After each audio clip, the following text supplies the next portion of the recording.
Ертеде ешкі жүні бөртеде бір шал мен кемпір болыпты.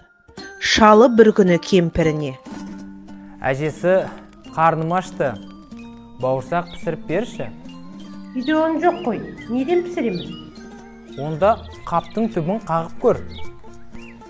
Жарайды, жақсы, барып көрейін. Кемпірі қалақшаны қолға алып, қамбаның түбін қағып, елеуішпен елеп, табақшаға салып, 2 уыс ұнға бауырсақ пісіреді. Суытуға терезенің алдына қояды. Бауырсақ суып жатып, көзін ашып, терезеден секіріп орманға қарай, зырылдай, домалай жөнеледі.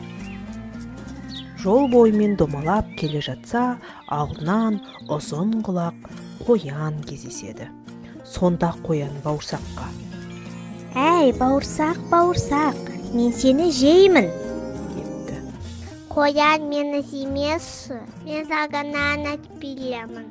Атаңнан қастым, әжеңнен қастым, енді қоян сенен қасам. Осылай деп бауырсақ домалай жөнеледі. Аңқау қоян қарап тұрып қалады. Бауырсақ зыр домалап жөнеледі. Зыр домалап бауырсақ келе жатса, алдынан сұр қасқыр кездеседі. «Ей, бауырсақ, мен сені жеймін!» Қасқыр, сен мені жемесің, мен саған ән айтып беремін. Атадан қастым, әжеден қастым, қоянда қастым, енді қасты сенен қасам. Сөйтеді де бауырсақ ары қарай домалай жөнеледі.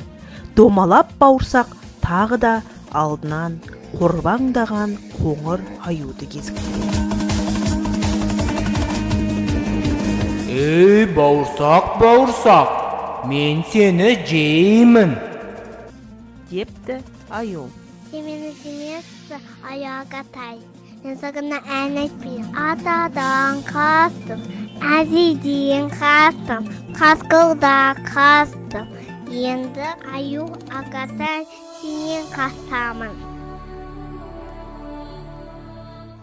Домалап жол үстінде келе жатса, қу түлкі жылмаң етіп келе қапты. Не білесің мұнда? Түлкі, мен саған ән айтып беремін. Мен атаңа қастым, мен әжеңе қастым, мен қоянға қастым. Бауырсақ, мен сені нашар естіп тұрмын. Жаныма кеп қаттырақ айтшы.